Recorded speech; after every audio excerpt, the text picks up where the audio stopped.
तो कहानी की शुरुआत में हम एक लड़के को देखते हैं। इस लड़के ने एक यूनिफॉर्म पहनी होती है और उस पर एक रेड लाइट पड़ रही होती है। ये लड़का बताता है 21 सितंबर 1945 में मेरी मौत हो गई थी। दरअसल ये लड़का एक स्पिरिट है। ये स्पिरिट अपने सामने बैठे एक लड़के को देख रहा होता है। इस लड़के की बॉडी बहुत ही ज्यादा वीक होती है और इसने फटे पुराने कपड़े पहन रखे होते हैं और ये नीचे बैठा हुआ लड़का कोई और नहीं बल्कि यही है जो मर चुका है। अब उसे इस हालत में देखकर उसके आसपास जो लोग होते हैं वो उससे दूर होने लगते हैं और उसकी कोई हेल्प करने भी नहीं आता। ये लड़का बहुत ही ज्यादा वीक होता है और एक नाम लेता है सेत्सुको। ये लड़का एक स्टेशन पर होता है और इस लड़के के साथ साथ कुछ और बच्चे भी वहाँ पर होते हैं और तभी एक सफाई कर्मचारी वहाँ पर आ जाता है और इस लड़के को उठाने की कोशिश करता है, लेकिन वो लड़का कोई भी जवाब नहीं देता और वह सफाई वाला अपने मन में कहता है एक और आ गया। इनकी आंखों से पता चलता है ये मरने वाले हैं। और अब इसके बाद हम कुछ महीने पहले का सीन देखते हैं। साल है 1945 और जगह है जापान का कोब शहर और इस वक्त जापान में वर्ल्ड वॉर 2 चल रही होती है और हम बहुत सारे एरोप्लेन्स के एक ग्रुप को देखते हैं और वो लगातार जापान पर बॉम्बिंग कर रहे होते हैं और पूरे जापान में कियोस का माहौल है। सब लोग बुरी तरह से डरे हुए हैं और अपनी जान बचाने के लिए इधर उधर भाग रहे हैं। सायरेंस बज रहे हैं, अनाउंसमेंट्स हो रही हैं, हर जगह खौफ का माहौल है। एक आदमी जिसने यूनिफॉर्म पहनी होती है वो सभी लोगों को शेल्टर्स की तरफ जाने को कहता है और तभी हम उसी लड़के को देखते हैं जिसे हमने कहानी की स्टार्टिंग में देखा था। इस लड़के का नाम साइता है और ये लड़का कुछ सामान पैक करके अपने घर के बैकयार्ड की जमीन के नीचे दफना रहा होता है और तभी उसकी मॉम और उसकी छोटी बहन भी वहाँ पर आ जाते हैं। इसकी छोटी बहन का नाम सेत्सुको होता है और उसकी मॉम साइता से कहती है कि वो शेल्टर की तरफ जा रही है और सारा सामान पैक करके अपनी बहन के साथ शेल्टर पर आ जाए थोड़ी देर में। और जाने से पहले वो सेत्सुको से कहती है सेत्सुको तुम एक अच्छी बच्ची हो ना, अपने भैया की हर बात मानना, और उसे गुड बाय बोलकर वहाँ से चली जाती है। साइता जल्दी जल्दी में सारा जरूरी सामान पैक करके वहाँ से चला जाता है और जाने से पहले अपने पापा की फोटो और सेत्सुको की डॉल भी ले लेता है। दरअसल साइता के फादर नेवी में होते हैं। साइता सेत्सुको को लेकर वहाँ से जाने ही वाला होता है कि तभी उसे कुछ आवाजें आने लगती हैं और वो बाहर जाकर देखता है कि फाइटिंग प्लेन्स उसके शहर के ठीक ऊपर आ चुके हैं और हर जगह जलते हुए बॉम्ब्स गिरा रहे हैं और उन बॉम्ब्स की वजह से नीचे हर जगह आग लगनी शुरू हो जाती है। अब इतनी सारी आग देखकर वो छोटी सी बच्ची डरने लग जाती है और साइता भी बहुत ही ज्यादा घबरा जाता है और जल्दी से वहाँ से भागकर एक जगह पर आकर रुक जाता है और बॉम्बिंग के रुकने का वेट करने लगता है। सेत्सुको उसे बताती है कि उसका एक शू खो चुका है रास्ते में ही, लेकिन साइता उसे कहता है अरे मेरी बहना तुम चिंता मत करो, मैं तुम्हें एक न्यू शू लाकर दूंगा, इससे भी बेहतर वाला, चिंता मत करो तुम। सेत्सुको अपना पर्स निकालती है और उसे बताती है ये देखो भैया मेरे पास भी कितने सारे पैसे हैं। वो अपने पर्स को उल्टा करती है और उसमें से बहुत सारे नकली पैसे बाहर आ जाते हैं। ये नकली मार्बल्स होते हैं, लेकिन साइता उसकी इनोसेंस देखकर उसे डांटता नहीं है बल्कि कहता है अरे वाह सेत्सुको कितने सारे हैं तुम्हारे पास, तुम तो बहुत ही अमीर हो। और उसकी ये बात सुनकर सेत्सुको बहुत ही ज्यादा खुश हो जाती है। अब थोड़ी देर बाद वहाँ पर बारिश होनी शुरू हो जाती है जिसकी वजह से बॉम्बिंग से लगी हुई जो आग थी सारी आग बुझ जाती है और साइता देखता है कि एक दो घर छोड़कर बाकी सभी घर जलकर राख हो चुके हैं और इसमें काफी सारे लोग भी मारे गए थे। वो थोड़ी आगे जाता है और उसे रास्ते में बहुत सारी जली हुई लाशें भी मिलती हैं। सेत्सुको साइता से पूछती है भैया क्या हमारा घर भी जल गया? साइता उसे कहता है अरे नहीं तुम चिंता मत करो, कुछ नहीं हुआ होगा, डैड इसका बदला जरूर लेंगे। सभी लोगों के घर जल चुके थे और अब उनके पास जाने के लिए कोई जगह नहीं बची थी। तभी साइता देखता है कि वहाँ पर एक सोल्जर साइकिल पर आता है और अनाउंसमेंट करता है जो लोग भी घायल हैं वो एलिमेंट्री स्कूल जाएं, वहाँ उनका इलाज किया जाएगा, वहाँ एक फर्स्ट एड स्टेशन बन चुका है, जल्दी जाओ जल्दी जाओ। सेत्सुको को अपनी मॉम की बहुत ज्यादा फिक्र हो रही होती है क्योंकि बॉम्बिंग के बाद वो अपनी मॉम से मिले ही नहीं। साइता बताता है सेत्सुको शायद वो स्कूल में होंगी, चलो चलते हैं वहाँ पर। अब थोड़ी देर बाद वो दोनों एलिमेंट्री स्कूल पर पहुंच जाते हैं जहाँ पर हम देखते हैं कि बहुत सारी भीड़ लगी होती है। उस बॉम्बिंग की वजह से बहुत सारे लोग घायल हो चुके थे। साइता सेत्सुको का चेकअप करवाता है और तभी एक लेडी वहाँ पर दौड़ते हुए आती है और साइता को थोड़ा साइड में ले जाकर उसे बताती है हाँ साइता क्या तुम अपनी मॉम से मिले? दरअसल ये लेडी इनकी पड़ोसी होती है और वो साइता को बताती है कि उसकी मॉम बहुत ही ज्यादा इंजर्ड है और साइता को इमीडिएटली उन्हें देखने वहाँ पर जाना चाहिए। ये सुनकर साइता बहुत ही ज्यादा घबरा जाता है और जल्दी से अपनी मॉम को देखने अंदर जाता है। साइता एक रूम में पहुंचता है जहाँ पर उसे एक आदमी मिलता है और वो आदमी उसे बोलता है हाँ साइता मैं तुम्हारा ही इंतजार कर रहा था। इसके बाद ये बंदा साइता को एक रिंग दिखाता है और उससे पूछता है तो साइता क्या ये तुम्हारी मॉम की है? साइता उस रिंग को पहचान लेता है और ये रिंग उसकी मॉम की ही होती है। वो आदमी साइता को अंदर लेकर जाता है और हम देखते हैं कि साइता की मॉम पूरी तरह से पट्टियों में ढकी होती है और उनकी बॉडी पर हर जगह खून ही खून लगा होता है। वो आदमी साइता को बताता है साइता तुम्हारी मॉम पूरी तरह से जल चुकी है लेकिन ये जिंदा है, इनकी सांसें अभी भी चल रही हैं। अगर इन्हें जल्द से जल्द किसी हॉस्पिटल में ले जाया जाए तो शायद इनकी जान बच सकती है। साइता जल्दी से बाहर आता है और सेत्सुको को उसी लेडी के साथ खेलता हुआ देखता है और वो सेत्सुको को बताता है कि उन्हें अपनी मॉम को लेकर जाना होगा हॉस्पिटल में। उनकी मॉम की हालत बहुत ही ज्यादा खराब है और उन्हें भी वहाँ पर जाना पड़ेगा और वहाँ पर जो उनकी आंट रहती है उस हॉस्पिटल के पास ही, उसके पास वो रुक जाएंगे। साइता वो रिंग को सेत्सुको के पर्स पर्स में रख देता है और उसे संभाल के रखने को कहता है। और वो लेडी साइता को कुछ राशन लाकर देती है और उसे कुछ दिन तक अपने साथ ही रुकने के लिए कहती है। लेकिन सेत्सुको का उदास मुंह देखकर वो उस लेडी को मना कर देता है वहाँ पर रुकने के लिए। सेत्सुको अपनी मॉम को बहुत ही ज्यादा मिस कर रही होती है और कहती है,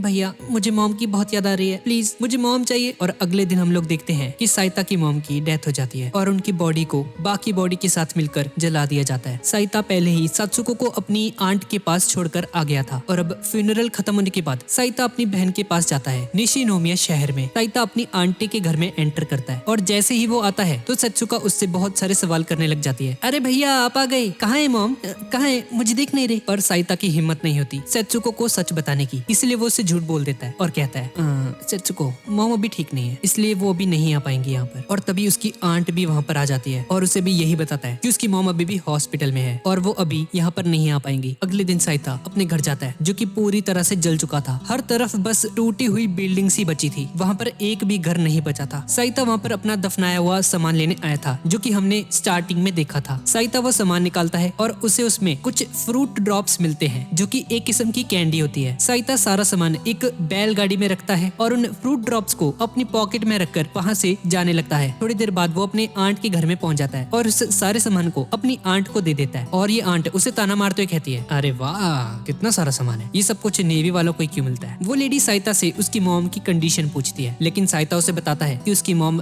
2 दिन पहले ही मर चुकी है। उसने पहले उसे सच इसलिए नहीं बताया क्योंकि अगर वो सच बता देता तो सेत्सुको को बहुत ही ज्यादा बुरा लगता। अगर वो ये सुन लेती तो बहुत ज्यादा रोती। और ये सुनते ही साइता को अपने फादर को एक लेटर के थ्रू इन्फॉर्म करने के लिए बोलती है। अब थोड़ी देर बाद रात हो जाती है और हम देखते हैं कि साइता अपनी बहन को बाहर लेकर जाता है घुमाने के लिए और साइता उसे बहुत सारी फायर फ्लाइज दिखाता है जो कि बहुत ही ज्यादा सुंदर लग रही होती है। इसके बाद साइता सेत्सुको को मुंह खोलने के लिए कहता है और उसके मुंह में वही फ्रूट ड्रॉप डाल देता है जो अपने घर से लेकर आया था। सेत्सुको उसको पहचान लेती है कि वो उसके फेवरेट फ्रूट ड्रॉप्स हैं। दरअसल सेत्सुको को फ्रूट ड्रॉप्स बहुत ही ज्यादा पसंद होते हैं और उसे खाकर वो बहुत ही ज्यादा खुश हो जाती है और नाचने लग जाती है। अब अगले दिन साइता और सेत्सुको घर पे होते हैं। साइता एक बुक पढ़ रहा होता है और सेत्सुको कुछ पेपर की कटिंग करके कुछ बना रही होती है। तभी वहाँ पर आंट आती है और साइता से पूछती है, क्या तुम्हें स्कूल वगैरह नहीं जाना होता बच्चे। साइता उसे बताता है कि उसका स्कूल पूरी तरह से डिस्ट्रॉय हो चुका है इसलिए वो अब वहाँ पर नहीं जा रहा है। आंट उससे पूछती है कि तुमने अपने फादर को लिख दिया वो लेटर जो मैंने तुम्हें बोला था। साइता उसे बताता है कि हाँ उसने वो लेटर भेज दिया था 10 दिन पहले ही, लेकिन अभी तक उनका कोई रिप्लाई नहीं है उसके फादर का। और इसके बाद ये आंट जाते जाते सेत्सुको को वो सीजर वापस लौटाने के लिए कहती है जिसका वो यूज करके कटिंग कर रही थी पेपर की। अब थोड़ी देर बाद शाम हो जाती है और वो सभी लोग बैठकर खाना खा रहे होते हैं। आंट अपने हस्बैंड को रामन सर्व करती है लेकिन साइता और सेत्सुको को सिर्फ उन नूडल्स का पानी ही डालकर देती है, नूडल्स नहीं देती। लेकिन फिर भी ये दोनों से कुछ नहीं कहते और चुपचाप खाना खाने लगते हैं। अब खाना खाते वक्त ही फिर से सायरन बजना शुरू हो जाता है और इन सभी को एक शेल्टर में जाकर रुकना पड़ता है। दरअसल इस वक्त में ऐसा ही होता था, किसी भी वक्त प्लेन्स आते थे और बॉम्ब्स गिराकर चले जाते थे और जैसे इन लोगों को जरा सी भी भनक होती है कि इनके ऊपर बॉम्ब्स वगैरह गिर सकते हैं और इन पर एक अटैक होने वाला है तो ये लोग अपने बनाए हुए शेल्टर्स के अंदर चले जाते हैं ताकि अगर कोई बॉम्ब वगैरह इन पर गिर भी जाए तो वो बच सके। और शेल्टर के अंदर हम देखते हैं कि सेत्सुको बहुत ही ज्यादा परेशान होती है क्योंकि वहाँ पर उसे बहुत ही ज्यादा गर्मी लगती है और गर्मी की वजह से उसे रैशेस हो जाते हैं। अगले दिन साइता सेत्सुको को एक बीच पर लेकर जाता है। वो दोनों काफी देर तक बीच पर खेलते हैं और काफी इंजॉय करते हैं। वो दोनों पानी के अंदर जाकर नहाने लगते हैं और तभी साइता देखता है कि सेत्सुको की पीठ पर काफी सारे रैशेस आ चुके हैं और साइता अपनी शर्ट को गीला कर उसकी पीठ पर लगाता है जिससे सेत्सुको को थोड़ा आराम मिलता है और वो दोनों खूब मजे करते हैं। अगले दिन हम लोग देखते हैं कि जो सामान साइता ने उस आंट को दिया था उस सामान में साइता की मॉम के कीमोनो होते हैं जो कि एक तरह की जापानीज ड्रेस होती है और वो आंटो से कहती है, हाँ तो साइता हमें इसकी जरूरत नहीं है, अब एक काम करो इन कीमोनो को बेचकर राइस ले आओ, घर पर राइस खत्म हो चुके हैं। साइता एग्री कर जाता है और वो आंट उस कीमोनो को लेकर वहाँ से जाने लगती है लेकिन तभी सेत्सुको उसे रोक लेती है और रोने लगती है और कहती है,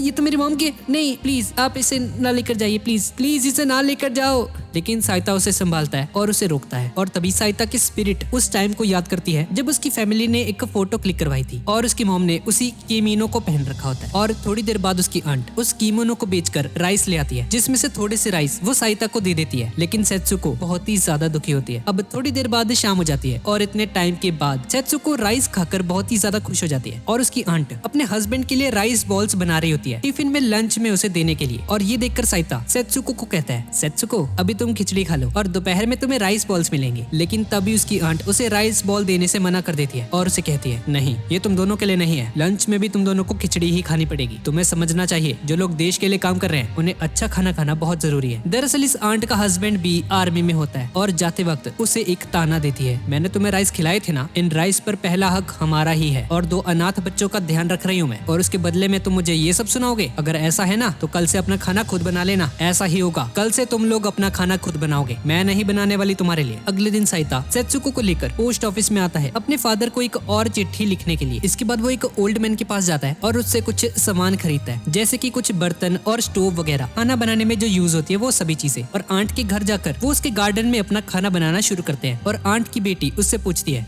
मॉम ये लोग अपना अलग खाना क्यों बना रहे हैं, क्या आप इन पर गुस्सा हुई थी? और उसकी आंट से बोलती है, हाँ मैं हुई थी इन पर गुस्सा, पर इन्होंने मुझसे माफी नहीं मांगी और अपना अलग खाना बनाने लगे मुझे चिढ़ाने के लिए। बहुत ही शेम की बात है। अब अगले दिन साइता कुछ राइस खरीदने के लिए जाता है, लेकिन उसे सिर्फ 1-2 किलो ही राइस मिलते हैं और उसे बताता है कि अब राशन अगले महीने आएगा, तो अभी जितना है तुम्हारे पास बस उसी में गुजारा करना पड़ेगा तुम्हें। अब वो दोनों वहाँ से चले जाते हैं और रास्ते में चलते चलते साइता नोटिस करता है कि सेत्सुको बहुत ही जोर जोर से रोना शुरू कर देती है। सेत्सुको को बहुत ही ज्यादा भूख लगी होती है क्योंकि उन्होंने पिछले 3-4 दिन से कुछ नहीं खाया होता। साइता उसे फ्रूट ड्रॉप्स का वो बॉक्स देता है, लेकिन उसमें फ्रूट ड्रॉप्स खत्म हो चुकी होती है, जिसे देखकर सेत्सुको और भी ज्यादा रोने लग जाती है। साइता उस बॉक्स को हिलाता है और उसमें से कुछ 2-3 फ्रूट बॉल्स बाहर आती है जो कि बची हुई थी, और कुछ टूटी हुई फ्रूट बॉल्स भी आ जाती है। और हम देखते हैं कि सेत्सुको अपनी इच्छाएं मारकर वो टूटी हुई फ्रूट ड्रॉप्स को खा लेती है और बाकी की फ्रूट ड्रॉप्स को वापस बॉक्स के अंदर डाल देती है ताकि वो इसे बाद में खा सके जब उसे बहुत ज्यादा ही भूख लग जाएगी। भाई कितनी समझदार है यार लड़की ये छोटी सी। अब वो 1-2 दिन तक वो लोग उन फ्रूट ड्रॉप्स पर ही गुजारा करते हैं अपना, पर 1-2 दिन बाद फ्रूट ड्रॉप्स भी खत्म हो जाती हैं और साइता उस खाली फ्रूट ड्रॉप के बॉक्स में पानी भर देता है और उसे शेक कर सेत्सुको को देता है और उस पानी में फ्रूट ड्रॉप्स का मिक्स टेस्ट आता है और उसे पीकर सेत्सुको बहुत ही ज्यादा खुश हो जाती है। अब इसके बाद हम देखते हैं कि वो लोग एक शेल्टर के अंदर होते हैं और सेत्सुको से कहती है कि उसे आंट के साथ अब और नहीं रहना क्योंकि वो उन्हें ताने देती हैं और उन्हें बहुत ही बुरा भला बोलती है। सेत्सुको बस अपने घर जाना चाहती है, लेकिन साइता उसे बताता है कि उनका घर जल चुका है, वो कहीं नहीं जा सकते। और तभी साइता को याद आता है कि जब एक दिन वो आंट के घर में पियानो बजा रहे होते हैं तो उसकी आंट ने उसे ताना मारते हुए बोला होता है, ये क्या बेकार में तुम पूरा दिन पियानो बजाते रहते हो, यहाँ पर कोई काम धंधा नहीं है तुम्हें, वेलो इससे अच्छा तो तुम शेल्टर में जाकर रहो, काम के ना काज के दुश्मन अनाज के। और प्रेजेंट में साइता सोचता है कि आइडिया बुरा नहीं है और उस शेल्टर को ही अपना घर बना लेना चाहिए। ये एक केव टाइप की शेल्टर थी, लेकिन इसे कोई भी यूज नहीं करता था और रिवर के किनारे भी थी, इसीलिए साइता इसी केव के अंदर रहने का डिसाइड करता है। अब साइता और सेत्सुको उस आंट के घर जाते हैं और अपना सारा सामान पैक करके उस केव के अंदर ले आते हैं और फाइनली सेत्सुको उस आंट से दूर होने की वजह से अब काफी ज्यादा खुश हो जाती है। अब वो कार्ट जिस पर वो अपना सामान लेकर आए थे वो उसने एक फार्मर से ली होती है। वो लोग उस फार्मर के पास वापस जाते हैं और उससे पूछता है, सर क्या आपके पास कुछ रॉ फूड वगैरह होगा और कुछ घास फूस भी? वो फार्मर कहता है, हाँ बच्चे कुछ ज्यादा तो नहीं है, लेकिन हाँ तुम्हारे लिए हो जाएगा। अब वो दोनों उस सामान को कलेक्ट करते हैं, कुछ लकड़ियां इकट्ठी करते हैं और आग जलाकर मस्त राइस बनाकर खाते हैं। और साइता सेत्सुको को बताता है कि अगर जरूरत पड़ी तो वो लोग फ्रॉग्स को भी पकाकर खा सकते हैं क्योंकि वो खाने लायक होते हैं। अब थोड़ी देर बाद रात हो जाती है और साइता रिवर के अंदर बर्तन धो रहा होता है और तभी सेत्सुको साइता के पास आती है। साइता उसे कहता है, अरे सेत्सुको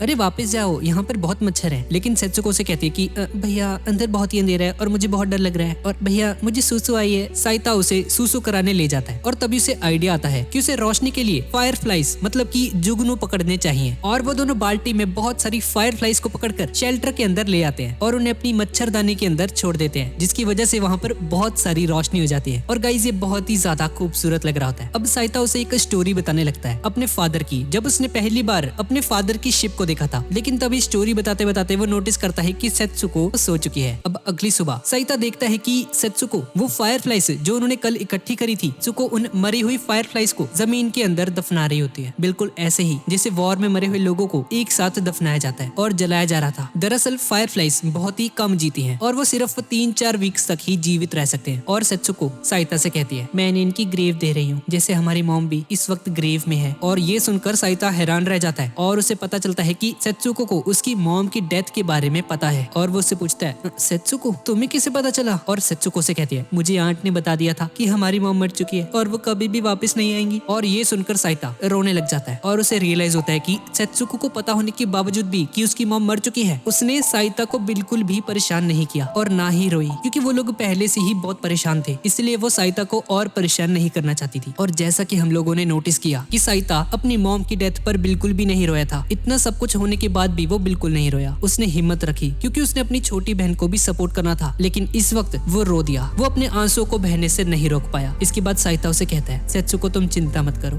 एक दिन हम पक्का हमारी मॉम की ग्रेवयार्ड के पास जाएंगे और उनसे प्रे करेंगे। अब अगले दिन वो दोनों उसी फार्मर के पास जाते हैं कुछ राइस लेने के लिए, लेकिन वो फार्मर उन्हें मना कर देता है और कहता है, नहीं बच्चे, वॉर टाइम की वजह से मुझे खुद के लिए राशन कम पड़ रहा है, सॉरी मैं तुम्हें और राइस नहीं दे पाऊंगा। और उसके मना करने की वजह से साइता बहुत ही ज्यादा दुखी हो जाता है और वापस अपने केव की तरफ जाने लगते हैं। और थोड़ी आगे चलकर उन्हें एक खेत दिखाई देता है और साइता उनमें से कुछ सब्जियां तोड़कर ले आता है। वहाँ से वो दोनों वापस केव में जाते हैं और साइता एक कंघी की हेल्प से सेत्सुको के सर में पड़ी वो जुओं को साफ कर रहा होता है। और गाइस हम देखते हैं कि सेत्सुको के रैशेस बहुत ही ज्यादा बढ़ चुके हैं। वो इन्फेक्शन उसकी पूरी पीठ पर फैल चुका है और बहुत दिनों तक खाना ना खाने की वजह से बहुत ज्यादा कमजोर भी हो चुकी है। सेत्सुको साइता से कहती है, भैया मेरा पेट बहुत ही ज्यादा दर्द कर रहा है, मुझे लगता है मुझे डायरिया हो गया है। अब साइता को उसकी बहुत ही ज्यादा टेंशन होने लगती है, इसलिए वो रात होते ही एक गन्ने के खेत के पास जाता है और वहाँ से एक गन्ना चुराने की कोशिश करता है ताकि सेत्सुको को खिला सके। लेकिन तभी उस फार्म का मालिक वहाँ पर आ जाता है और साइता किसी तरह से उससे बचते हुए वापस केव में आता है और उसके पीछे पीछे वो फार्मर भी वहाँ पर आ जाता है और वो देखता है कि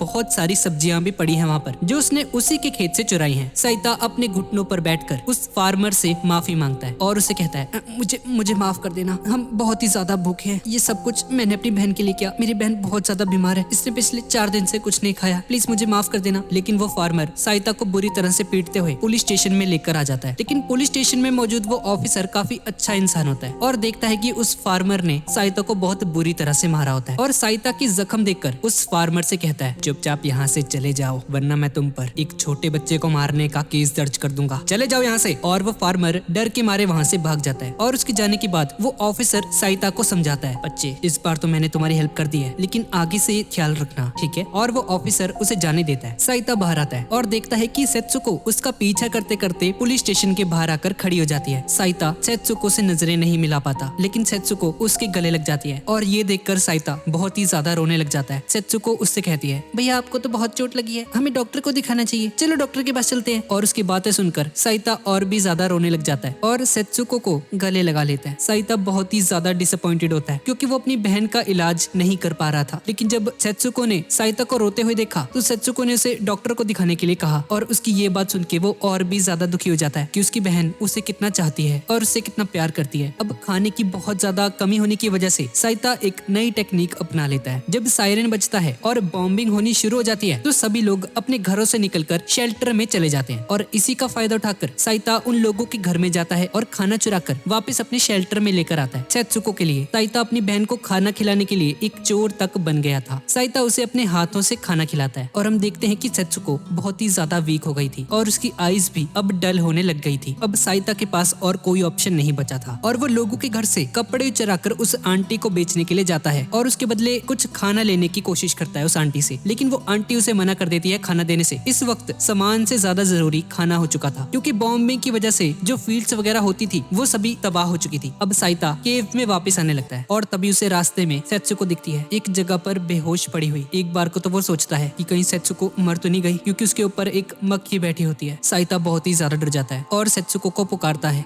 सेत्सुको अपनी आंखें खोलो, क्या तुम ठीक हो? सेत्सुको अपनी आंखें खोल लेती है और उसे जिंदा देखकर साइता की जान में जान आती है। साइता जल्दी से उसे डॉक्टर के पास लेकर जाता है और वो डॉक्टर उसे बताता है, बच्चे इसे डायरिया, वीकनेस और रैशेस भी हैं, ये सभी कुपोषण की निशानी है। साइता उससे भीख मांगता है कि वो कुछ तो इसे दे दे, कोई मेडिसिन वगैरह, कुछ लोशन, ताकि इसके कम से कम रैशेस ही ठीक हो जाए। लेकिन वो डॉक्टर उसे कुछ भी देने से मना कर देता है और कहता है, मैंने तुमसे कहा ना इसे खाने की जरूरत है, इसे खिलाओ कुछ और जाओ यहाँ से, मुझे परेशान मत करो। और साइता उस डॉक्टर पर चिल्लाने लग जाता है और उसे कहता है, मैं कहाँ से लेके आऊँ इस वक्त खाना, मेरे पास नहीं है, आप खुद को डॉक्टर कहते हो। अब साइता उसे गोदी में उठाकर जगह जगह घूम रहा होता है खाने की तलाश में और तभी साइता सेत्सुको को नीचे पड़ी हुई बर्फ खिलाने लगता है और उससे पूछता है, सेत्सुको तुम क्या क्या खाना चाहोगी, प्लीज मुझे बताओ। सेत्सुको कहती है, हाँ भैया मुझे कैंडीज खानी है और बहुत सारी राइस बॉल्स भी। साइता उसे कहता है, ठीक है बहना, हम अपने बैंक में पड़े हुए जो पैसे हैं उनका यूज करेंगे अब, और मैं तुम्हारे लिए सब कुछ ले आऊंगा, चिंता मत करो तुम। और तभी सेत्सुको रोने लग जाती है और कहती है, नहीं भैया प्लीज मुझे अकेला मत छोड़ो, मुझे कुछ नहीं चाहिए, प्लीज आप मेरे साथ रहिए। दरअसल खाने की तलाश में साइता को अकेले ही जाना पड़ता था सेत्सुको को शेल्टर में ही छोड़कर, और वो उस वक्त पूरी तरह से अकेली होती है। और साइता उसे कहते हैं, हाँ तुम चिंता मत करो, मैं तुम्हें कभी अकेला नहीं छोड़ूंगा। अब अगले दिन साइता बैंक से पैसे निकालने के लिए जाता है बैंक में और उसे पता चलता है कि जापान ने वॉर में सरेंडर कर दिया है और नेवी के सभी शिप्स डूब चुके हैं, एक भी नहीं बचा उनमें से। और ये सुनकर साइता बहुत ही ज्यादा डिसअपॉइंटेड हो जाता है और कहता है डैड आई हेट यू। क्या इसका मतलब है अब डैड भी मर चुके हैं? और गाइस अब इस वक्त साइता और सेत्सुको पूरी तरह से अकेले पड़ चुके हैं और अनाथ हो चुके हैं। साइता के जीने की आखिरी उम्मीद उसके डैड भी अब इस दुनिया में नहीं रहे। अब साइता केव के अंदर पहुंचता है और कहता है सेत्सुको मैं तुम्हारे लिए खाना लेकर आया हूँ। और सेत्सुको नीचे पड़ी बेहोशी की हालत में टॉफी चूस रही होती है। साइता देखता है कि फ्रूट ड्रॉप्स के बॉक्स में मार्बल्स पड़े होते हैं और जैसे ही साइता उसके मुंह के अंदर चेक करता है तो वो देखता है कि वो कोई कैंडी नहीं बल्कि एक मार्बल होता है। साइता उसके मुंह से जल्दी से वो मार्बल निकालता है और उसे वाटरमेलन देने लगता है। और सेत्सुको 2 पत्थर रखती है अपने पास और कहती है भैया ये राइस बॉल्स हैं, बहुत टेस्टी, लो प्लीज इन्हें खा लो। और हमें पता चलता है कि भूख की वजह से सेत्सुको अपना मानसिक संतुलन भी खो चुकी थी। साइता एक वाटरमेलन काटता है और उसे सेत्सुको को खिलाने लगता है। सेत्सुको आधी बेहोशी में होती है और उसे थैंक यू कहती है। साइता खाना बनाने के लिए बाहर की तरफ जाता है और सेत्सुको वो वाटरमेलन खाते खाते ही अपनी आंखें बंद कर लेती है और सेत्सुको उसके बाद कभी नहीं उठी। जी हाँ दोस्तों, ये नन्ही सी जान अब इस दुनिया से जा चुकी है और अब उसकी लास्ट होप सेत्सुको भी मर चुकी है। जिसके लिए साइता जी रहा था वो भी ये दुनिया छोड़कर जा चुकी है। साइता सेत्सुको की बॉडी के बगल में लेटा रहता है और सेत्सुको के साथ बिताए हुए पलों को याद करने लगता है और याद करता है कि वो सेत्सुको से कितना ज्यादा प्यार करता है और अब उसके जाने के बाद वो पूरी तरह से टूट चुका है। अगले दिन साइता एक बॉक्स खरीद कर लेकर आता है और उसमें सेत्सुको की बॉडी को रखता है और साथ में उसकी फेवरेट कैंडीज का वो फ्रूट ड्रॉप्स का बॉक्स और उसकी डॉल भी उसकी बॉडी के ऊपर रख देता है। लेकिन साइता उसका वो फ्रूट ड्रॉप्स का बॉक्स अपने पास ही रख लेता है उसकी आखिरी निशानी के तौर पर। और बॉक्स को बंद करने से पहले आखिरी बार सेत्सुको को देखता है और उस बॉक्स को एक चारकोल के ढेर पर रखकर उसकी बॉडी को आग लगा देता है और सेत्सुको की बॉडी को जला देता है। दिन से शाम हो जाती है और साइता वहीं पर बैठा रहता है। साइता इस दुनिया में पूरी तरह से अकेला था और साइता सेत्सुको की बॉडी की एशिस को उस फ्रूट ड्रॉप के बॉक्स में रखकर अपने पास रख लेता है और अपनी बहन को अलविदा कहकर वहां से चला जाता है। और अब पूरी तरह से टूट जाने की वजह से उसकी भी हालत खराब हो जाती है और एक स्टेशन पर आकर मर जाता है। और जैसा कि हमने इस कहानी के स्टार्ट में देखा था, वो सफाई कर्मचारी साइता के हाथ में उसी फ्रूट ड्रॉप के बॉक्स को देखता है और वो उस बॉक्स को बाहर फेंक देता है जिसके अंदर सेत्सुको की एशिस होती हैं और उसकी एशिस बाहर गिर जाती हैं और तभी उसकी स्पिरिट वहां पर आ जाती है। उसकी स्पिरिट अपने मरे हुए भाई को देखकर उसकी तरफ बढ़ने लगती है, लेकिन तभी साइता की स्पिरिट वहां पर आकर उसे रोक लेती है और उसे अपने साथ लेकर चली जाती है और ये कहानी यहीं पर खत्म हो जाती है। और गाइज ये कहानी एक ट्रू स्टोरी के ऊपर बेस्ड है। तो गाइज यही थी आज की वीडियो। तो ठीक है गाइज, और मिलते हैं अगली वीडियो में।